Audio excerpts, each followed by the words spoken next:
podcast you've been looking for all along. Step into the life of urban exploration with guests from around the world. Welcome to No Tracers. Welcome back to the No Tracers podcast. How's it going, everybody? So, first of all, my voice is a little hoarse, so I apologize. This intro is going to be a little bit softer, if you will, or gritty, I guess. But welcome back to No Tracers. My name is Kay, just the letter K. I'm also known as No Tracers. Just wanted to let you guys know, first of all, thank you for listening to this podcast every single week. I appreciate it. Sorry I've been a little slow to upload. As I said in the last episode, I was on tour in the UK and forgot some of the episodes on my computer at home like a doofus, and so I didn't get to post them for a couple weeks, but we're back on track, back on schedule, and next time I travel, I'll be sure to backlog these and upload them before I leave so that they're ready to go. This week on the podcast, I'm speaking with Jack Xplores. Super excited for you guys to hear this episode. Before we get into it, a couple things I need to let you know about. First of all, I have a new YouTube channel for my urban exploring content. It's called No Tracers. You can go check it out. I'll put a link in the description for you guys. I am going to be moving my old Urbex content over to the new channel, as well as this podcast to that channel, just to separate it from my vlog travel channel. I felt like it wasn't getting the love and attention it deserved. So I figured YouTube likes to favor new channels. So I've already hit 100 subscribers on that channel, and hopefully by the time this episode comes out, we're at like 200 or 500, who knows. But if you want to go subscribe to that channel and support what I'm doing as far as urban exploring goes, please go to the No Tracers YouTube channel and check it out. Thank you guys so much for supporting my content, supporting what I do. I really appreciate it. And the next thing I need to do is thank our partner on this podcast, Liquid Death Water. If you guys want to pick up a case of Liquid Death Water, you can get 10% off your order by using code just the letter K. Thank you guys for doing that and supporting me in that way. Here's an ad I made for Liquid Death Mountain Water right now in 3, 2, 1. From the streams of the Austrian Alps comes a new kind of water. A water that is sure to raise you from your grave. If you're tired of buying cases of plastic water bottles that contain carcinogens and God knows what else, or if you're trying to lower your waste footprint, Liquid Death comes in beautifully rugged aluminum cans. Murder your thirst with a can of Liquid Death. Check the link in the description and use code just the letter K at checkout for 10% off your order. Liquid Death. Murder your thirst. So if you want 10% off your order at liquiddeath.com, use code just the letter K at checkout. You have to get a case of water and a koozie set. So you have to get a case of water and a koozie set in order for that discount to work. It's the koozie set that makes the discount work. So you gotta get that in order to get 10% off your order. But use code just the letter K and you'll get that 10% off. Thank you guys for supporting me. Thanks for supporting Liquid Death. And Liquid Death, thank you for supporting me as well. I really appreciate you guys. They always send my band water whenever we play shows, and it's super cool. I love Liquid Death. It's so good. All right, without further ado, Jack Xplores, welcome to the podcast. Please introduce yourself and how long you've been exploring to the No Tracers audience. All right, so my name is Jack. I have been exploring since about 2016-ish. It kind of started with me and my friends kind of just checking out random abandoned buildings. But I'd say I more really got into it around 2017. And I haven't actually officially trespassed in over a year. So I don't know if that's considered retirement or not. But I just haven't really felt the need. I'm sure I'll talk more about it. Yeah, we'll get more into like that, the phasing out of your Urbex life, if you will, in a little bit. But take me into your very first exploration. Where did you go? What did you experience? And what made you kind of connect with this hobby? Okay, so I want to start with the first two, if that's okay, because one really brought it into the other. So the first place that I technically explored was called Belmont Mill. And I don't know if it's still there. I haven't been in years. But essentially, it was a mill in this small town called Belmont, and it was kind of trashed, but it was also somewhat preserved. There wasn't any kind of machinery or anything left like that. It was more just the ruins of it. Like there were some parts that were roofed in, but the main roof had collapsed, years ago. But there wasn't a ton of graffiti or anything like that. Like there was, but it wasn't like just like when people draw dicks everywhere. So it was a cool place to check out. And this started because my dad got me into 35 millimeter film, and he was like, you can borrow my old film camera. I've got some old rolls of film, and why don't you just go mess around and take some pictures? So I was like, yeah, I want to try out exploring abandoned buildings. And I went there with my girlfriend at the time for the first time, and I'll never forget the first time entering an abandoned building, because it's like, even though it's just the ruins, and it's like, no one cares about this place. Like there's not going to be security. There's not going to be anything like that. But still, that first feeling of walking in and smelling the asbestos or mold or lead paint or whatever it is that the building had, it was really surprising. And I just really liked it from then on. And I wanted to see places that were in better conditions, but I'm still very fond of that place, even though it's, a really shitty place. But sorry, I can curse, right? Yes, absolutely. Okay.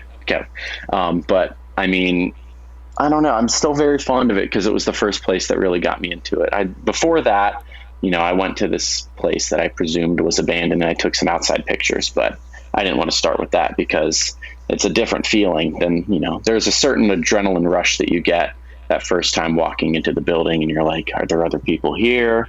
Am I going to be caught? Whatever. And after that, I sought out to find a place that wasn't so decayed and destroyed. And this place is being renovated now, so I'll use the name. I don't think it's doable anymore. It's called the Gibsonville School, which is a town that was a little bit away from mine. Someone showed me a video that they were in the basement, at my school lunch table, and they're like, yeah, you can get in here if you go through this door, whatever. So I got in there, and that place I'm more fond of because it's really cool, and I'm sad that they're renovating it. Well, happy and sad. But, the decay is this just historic school building, and the decay was perfect. There was absolutely no graffiti up until the last time I went about a year ago. It was just a really, really cool place to see. And, I had some good memories there. Maybe I didn't take the best pictures, but a lot of good memories there. Oh man, I love hearing about it. I love hearing about those first explorations because you can literally hear like the love you had for this, like in your voice when you're talking about that first step into there. Those two are really special places to me. And I don't know if they're my, if I'd consider them my favorite places I'd ever been, but they're just they're very special to me. Yeah, definitely. Sorry, there are dogs like going crazy outside right now. Oh, that's okay. Dogs will be dogs. Just be prepared. I may have to go open my door and let my cat in if I hear him. I totally get it. I've got two cats in the room with me right now, so I totally. Oh yes. So, did you stick with film photos, or did you go digital at any point? Like, tell me more about like the process, because not a lot of people shoot on film, so I think it's super cool that you do that. Yeah, well, nowadays I only shoot on film, but for urban exploration, I started on film, shooting just expired film, whatever my dad had left in the drawer, whatever. And it was a Nikon FE2. And that's what I started on. And then I was like, I want to be able to print large images, which you can do from film, but at that time I was just oblivious. I want to be able to have, and I wanted the ease of it that you could just plug an SD card into your computer the second you get home. Yeah. So I got a Canon Rebel T5i, and it is so weird. It is basically broken. There's like a big piece of tape on the bottom that's like PCB board error, blah, blah, blah. And I was like, nah, don't worry. I can still shoot with it. and I had to go like through the menus and get to this weird mode that would let me take pictures. But I got it for cheap, so I was like, I don't care. Yeah. So I started on that. Yeah, I figured it out. Exactly. So that was a good camera to learn on. Looking back at my old photos with the 18 to 55 kit lens, that garbage.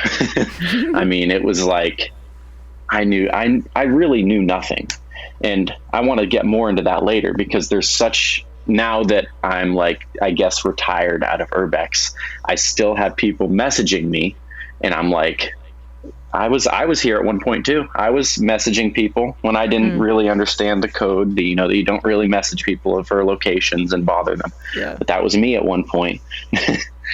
But anyway, yeah, I got a Rebel T5i, and eventually for my graduation present, I got a Canon EOS R, which the only thing it's used for now is DSLR scanning my film.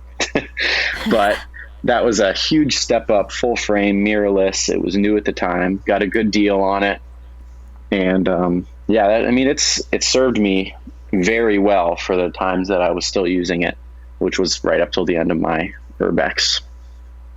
Nice. Yeah. I mean, I love, I'm a huge gearhead. I love talking about gear. Like I could have a whole podcast about photography and video gear. I could talk about it forever. So speaking of gear, like what did you take into these abandoned places? And this could be this. So this is for newer explorers. Like, like what bag did you use? What kind of shoes should you wear? Like things like that. Like what kind of light should you get? Like, do you have any like tips for gear as far as Urbex goes?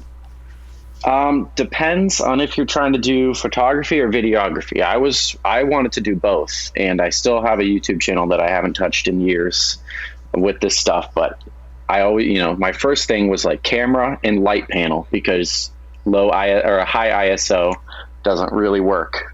I mean, especially I was limited to the T5i, which is terrible in low light. So anyone who's getting into it, you're definitely going to need either a very strong flashlight or preferably a light panel that would go on the top of your camera. And tripod, I would always recommend a tripod. I mean, it's the quality you get with a tripod is so much better than handheld. Took me a while to figure that one out. And the shoes, I never really paid too much attention to the shoes. I just always wore long pants and long sleeves, because that will, better your chances of not getting cut by something. But the shoes, any of the places I was in, I mean, I probably should have been wearing thicker shoes, but I would just wear, normal shoes. Yeah, I'm the same way. I did have a pair of like all-terrain Vans for a second, but I mean, like at the end of the day, they're just Vans. They're not like gonna keep your feet protected from nails. Exactly, exactly. But yeah, I never really pay attention to the shoes. I just wear what I have, and that's pretty much it. Especially because like I travel a lot for work, and when I travel, I try to find abandoned places where I'm going, and I'll just wear the shoes that I brought. Yeah, exactly. And I just never really paid too much time. I mean, just a pair of crappy shoes. I wouldn't, obviously wouldn't wear a nice pair of shoes in there, but just a crappy pair of shoes, which also that makes it even worse because they're falling apart. Right. Of course. But and I don't want to say that, without any of the gear that you can't do, you can't go in these buildings, because my first time I was just in there with my phone and a flashlight, Yeah. Exactly. That's all you really need. I did have that camera, but I mean, still. Yeah. You don't necessarily need a camera. You can just go in with your phone. Flashlight, especially with phone, the phones nowadays, Yeah. Oh, especially nowadays. I mean, even then it was pretty good, but nowadays it's just wow. It's crazy. It's crazy. It is. Speaking of like, wearing long pants and long sleeves to minimize your risk of getting like cut on something, do you have any urban exploration injury stories? Oh, this is a tough one. I think I do, but I honestly am not sure. I feel like if I did, it's minimal, because I don't remember it vividly. If I do, it's minimal. Gotcha. I know I've definitely scraped myself up climbing under, a garage door or through a window, but nothing that was like where I was like, yeah, we have to go. I do definitely remember a time that I was extremely dehydrated and, humid, hot building and getting very lightheaded after exploring it for 9 hours. Oh my God. What? Yeah, I think my longest explore. I think my longest explore is actually 11 hours. Oh my God. Stop it. It was this sanatorium. It's not doable anymore because some idiots posted it on TikTok and ruined it. Oh no. But yeah, they posted all over TikTok and gave out the location and blah, blah, blah. And there's an active boiler plant across the street. And they were like, come check out this abandoned boiler plant. And I'm like, no, it's actually active.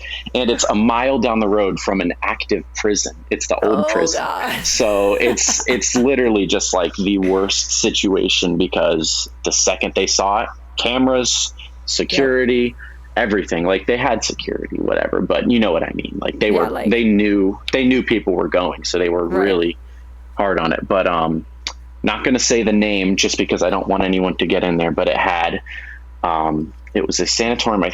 I can't remember exactly when it was established, but it was somewhere around like 1910.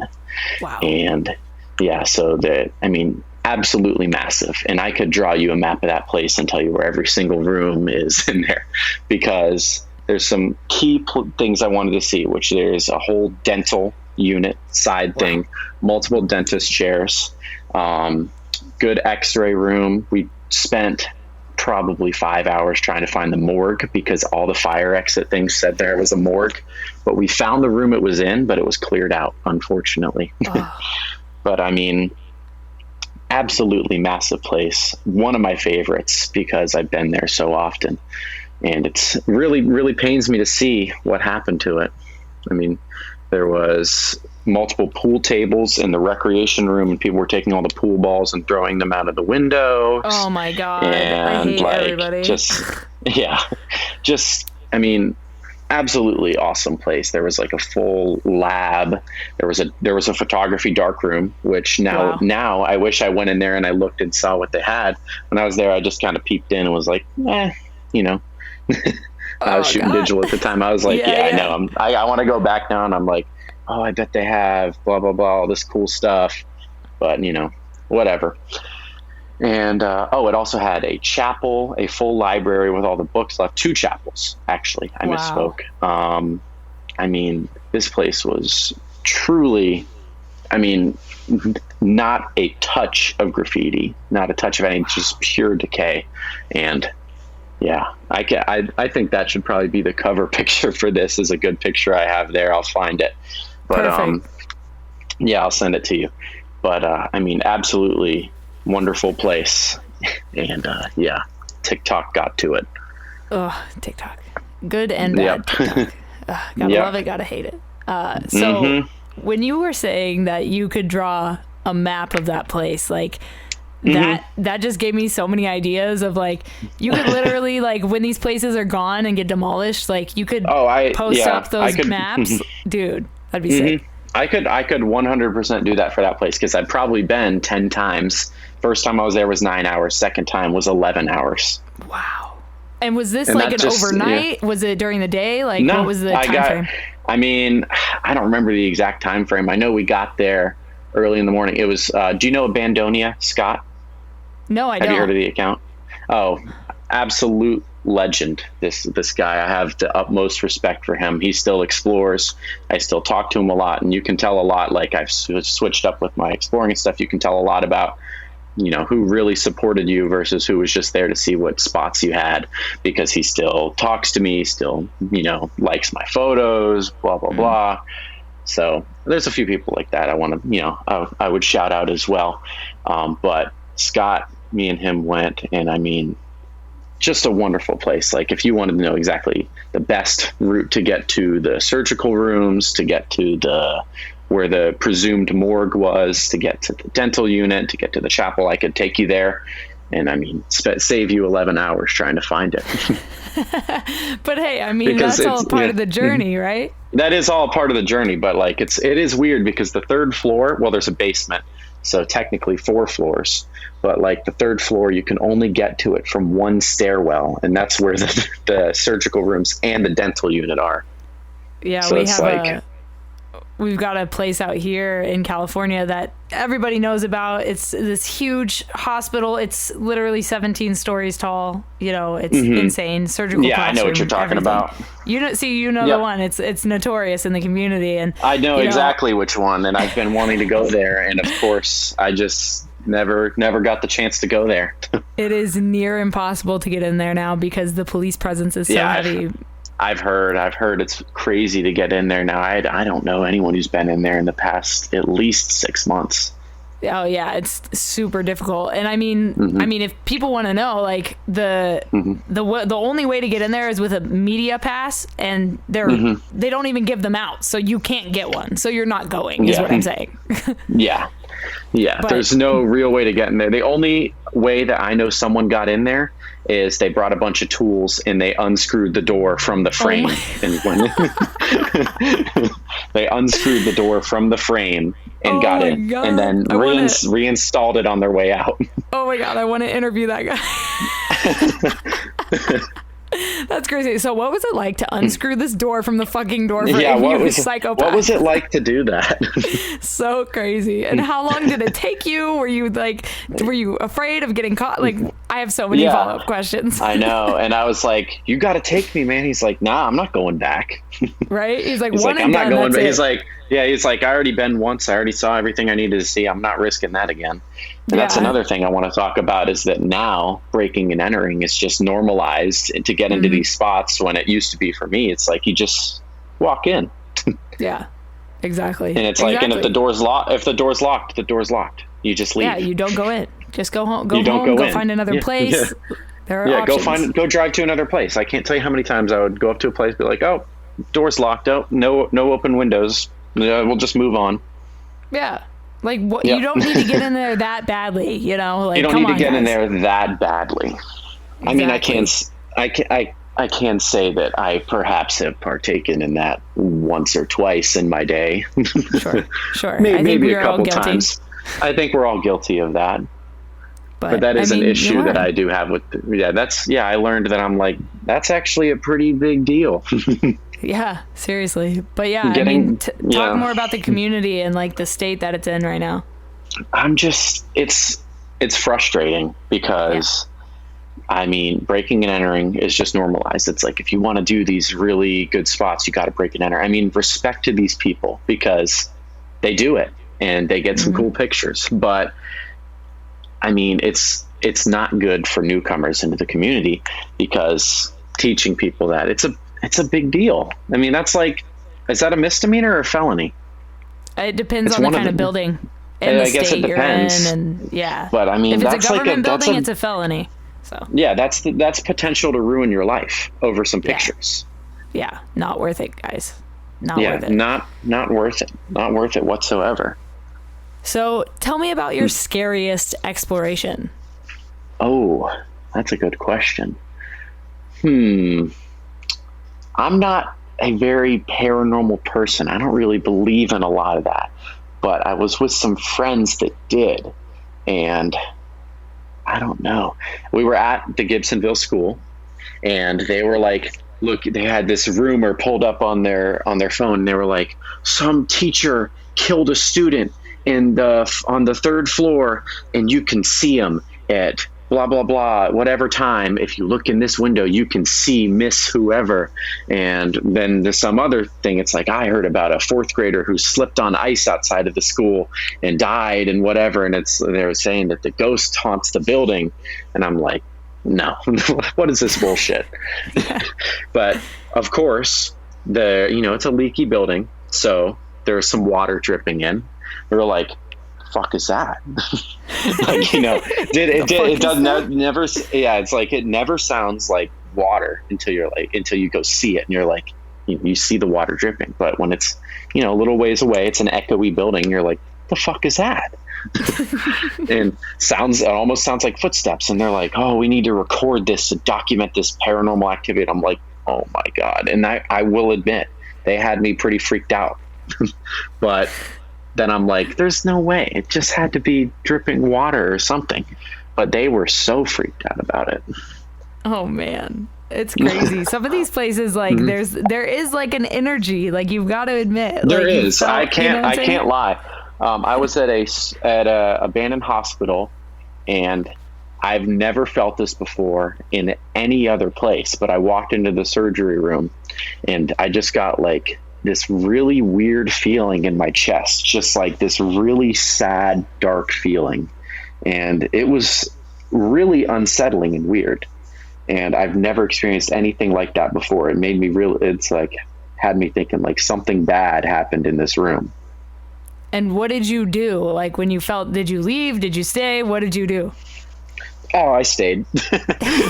I just stayed and took pictures. I was like, it's no biggie.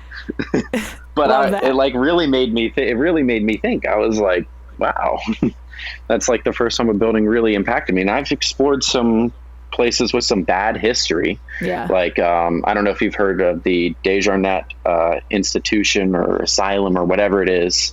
It's so trashed, so I don't mind naming it. It's not even, if you're hearing this and you hear me name, Desjardins, whatever, don't even go. It's not even worth it. But that has an even worse history, and I've been there, and it's, whatever. But I don't know why that place affected me so much. I mean, it was really ominous because the power was on and everything was still there, but I don't know. That's creepy. When the power's on, like I went to Nashville and explored with Abandoned Nashville, Steve Ronan and Big Banks. They like we all happened to be in town at the same time, and Abandoned Nashville was like, we're going to go to this school if you want to join us. And I was like, yeah, let's go. Because I've had Abandoned Nashville and Big Banks on the podcast. So it was cool to like meet them in person afterwards, and it's been cool to connect with these people on this show. So we met up, we went to the school, and part of it still had power. The water was running and like, that's so creepy to me. I'm like, just turn the power off. Like, what are you doing? Yeah, any of the times that I've been to a place that still had power on, it's just really unsettling. And that's also been my downfall to getting caught, is power on means, there could be some possible working cameras or motion sensors. And one time that was true. Tell me about that story. I'll tell you. Yeah. Okay. I was in Gary, Indiana. Oh, okay. Yep. Say less. Yeah. I remember. I remember the exact name of the school, but I don't.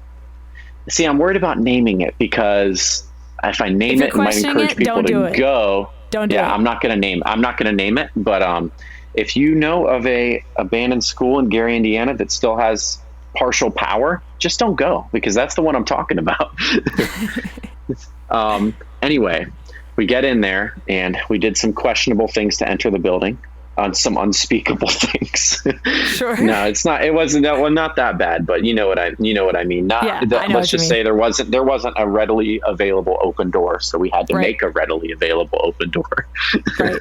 So anyway, we get in there. We're shooting the auditorium, and the exit signs are on. And I knew that there was partial power here, but as far as I knew, it was only exit signs and some of the emergency lighting by the pool and by one other room, I think, had emergency power still on. So the exit signs were on, but I was like, that's no big deal. A few of the other places we had been in had the exit signs were still on. But anyway, I was with Strange Places with Max Power, and I was with Shoot to Kill. And by the way, he gets so much hate, and that is one of the most genuine, nice explorers that I have ever met. And I hate how much hate he gets. And anytime that I mention that I explored with him, everyone's like, "Oh, you explored with him?" And I'm like, that is one of the most genuine, nice people I've ever met in this community. So I just wanted to throw that out there. For sure, 100%. Anyway, they walk out before me out of the auditorium, and I hear a voice say, "Show me your fucking hands." And I'm like, shit. And then I hear him say, "Is there anyone else with you?" So I walk out, I'm holding my tripod, my other hand's up. I set my tripod down, hands up. I think he had a canine between his legs. And he had his gun. He was holding his gun tactically with the flashlight under it, pointing all at us. He's like, "What are y'all doing, man?" He goes and he said something like, "What are y'all doing in my school, man?" He goes and unlocks the doors from the inside, takes us outside, and it's just having us stand there. He's like, yeah, I'm requesting backup at blank high school. And about, I'd say it was like 4 cop cars pull up. Oh my God. And we're all just standing there. And he's like, all right, IDs, everyone. You know, we're a little hesitant at first. He's like, IDs. So he has us all get out our IDs. They take all our IDs. They come around. They take pictures of all of us. They take pictures of all our IDs. And at this point, I'm like, oh, fuck, we're going to jail. Like, this is it. This was also like 4 days before Christmas. Oh. Like, this is going to be a real nice present for my mom. Like, hey, Mom, I need you to come bail me out of jail in Gary, Indiana. Oh, God. Merry Christmas. And anyway, they come back and they're like, all right, so here's what we're going to do. You have all been placed on our trespassing watch list, which is a continuous list that Gary, Indiana has. Anyway, we're all on it. If we are caught trespassing in Gary, Indiana ever again, we get a felony and go to federal prison. What? Yeah, so I'm essentially banned from Gary, Indiana. Oh my God. Okay. And this is my list. Yeah, this is part of it, because I'm worried that somehow if I ever get caught again, it's going to show up when they run my ID or whatever. Shit. Be like, he has, I don't know if it would show up for just Gary, but either way, if it pops up, even if it says just Gary, Indiana, they're going to be like, this guy was caught before and he's out doing this again. Like, obviously he hasn't learned his lesson. Right. So that's my real concern, is that if I get caught again, I'm essentially fucked. Forced into retirement, my friend. It is, but that didn't stop me for a couple months. But that was like, I think that was like December 2019. Wow. And I probably stopped around June 2020. Okay. Maybe gotcha. August 2020. Yeah. And I hate to say that exact same day, the second we got back to the car, whatever, they let us off with a warning. We went to another abandoned place 15 minutes away and did it again. This one, we also had to make our very own door. Oh my God. It was, yeah. And they didn't, they were like, how'd you get in? We were like, oh, this door over here was open. And they were like, oh, okay. Oh, didn't question it. We're like, yeah. Perfect. Love that. Okay. Love that. So Yep. Tell me about your most dangerous or your riskiest exploration. Definitely one of the quote unquote abandoned hospitals that I've done. We have a certain number of what are called vacant hospitals, vacant rural hospitals. And by vacant, it really means that about a year ago, they were like, we can't really afford to keep doing medical stuff here. So how about we just lock the doors, but, just keep everything there and we'll come back to it once we can afford it. So it's really not abandoned. Like, some of the parts are still in use. Yeah. So I had a real bright idea where I would bring a butter knife and it can meet a door, and then the little butter knife technique on the door. And I was like, this is going to be sick. And I mean, it was a cool explore, and I have the video unlisted on my YouTube because it's been up there for like 2 or 3 years because I am scared to death of posting it, because they have working cameras there. They you just have to they definitely got me on video, but I was like, fuck it at the time. It's like, what are they going to do? And now I'm like, yeah, I can never release this. Man, anyway, I mean, a cool surgery room, just everything left behind. It really is not abandoned, which is it's cool. But I mean, we could hear people walking around in there. We could hear, I mean, it's really it's more like an infiltration than abandoned building. Right. It's like an in and out challenge. It really was. We were there. I don't know how long we were there. We probably overstayed our welcome, but we didn't get caught. So very good. Very good. So tell me about your favorite exploration overall. If you can pick one. If I can pick one. Oh, that is a tricky one, because I've had a lot of good ones that also had bad times within them. Like that one, the one where I went to Chicago and Gary. I mean, that was just a really great trip. Made some good friends, but you know how that one turned out for me. I would definitely say the sanatorium I was talking about. I think that I'm going to go with that with Scott, because that was my first time exploring with Scott, and he's a great guy. So it's really good to, it was a good way to meet a friend. We spent a long time there.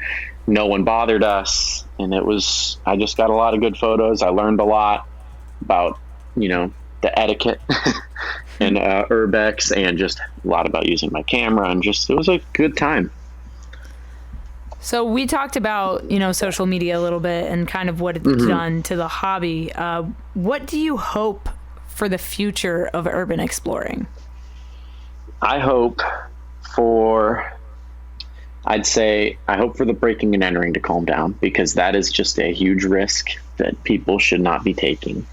I mean, respect to those who do it, and I have nothing against those who do it. It's so easy to mess up your life doing that for some pictures.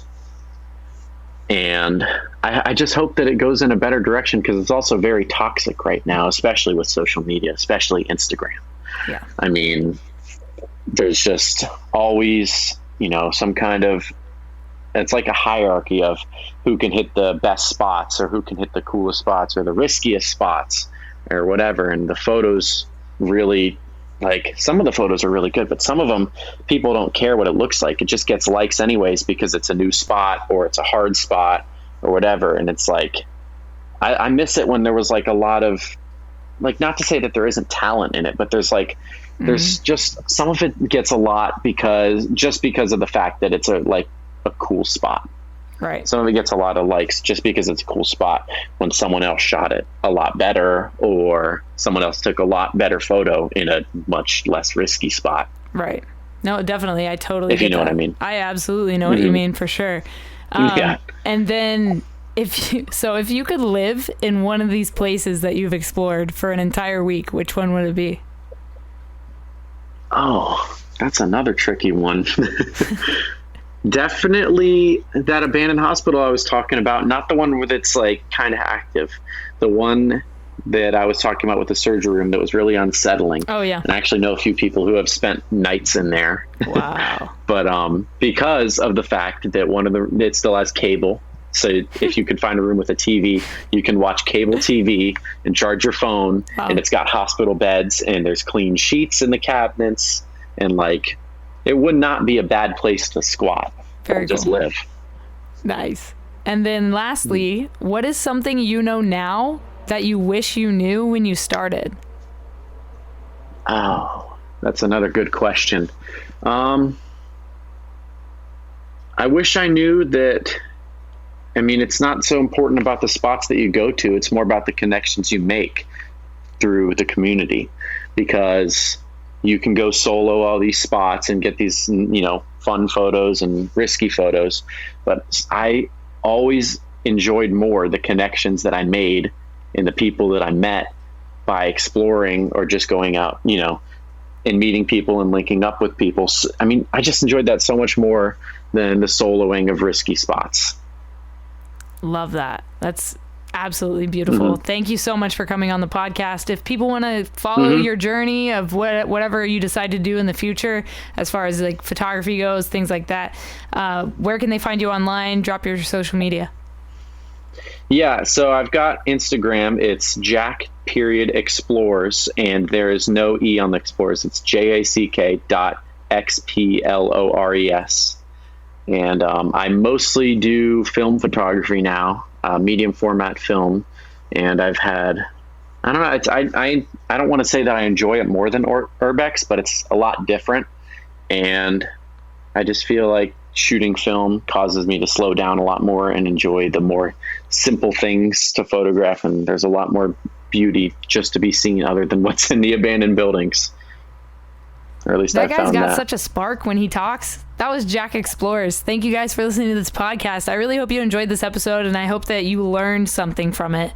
If you're new to urban exploring, this is probably the episode you should have listened to first, because it's so good, and he's so right about, B&Es are not worth it. And his story, like he could go to, federal prison for all we know if he gets caught one more time trespassing pretty much anywhere, not just Gary, Indiana, so he's got, real life advice for you guys that you should follow. So if you did enjoy this episode of the No Tracers podcast, please hit that subscribe button if you're not already subscribed. And if you did enjoy it, please leave a rating and feedback, and I will send you a signed photo print. So that rating and feedback goes on Apple Podcasts. So if you have like an iPhone, that means you have an iCloud account, which means you have an Apple account, which means you can leave feedback on Apple Podcasts under the No Tracers podcast. Thank you for doing that. I will send you a signed photo print. You guys are the best. Thank you for supporting this podcast. If you'd like to continue to support what I do, you can support me on Patreon. You can tip me on PayPal. You can buy a copy of my photo book. I have 4 copies of my book left. If you guys want to get a copy of No Tracers and Urban Explorer's Diary, head to notracers.com/shop and pick one of those up.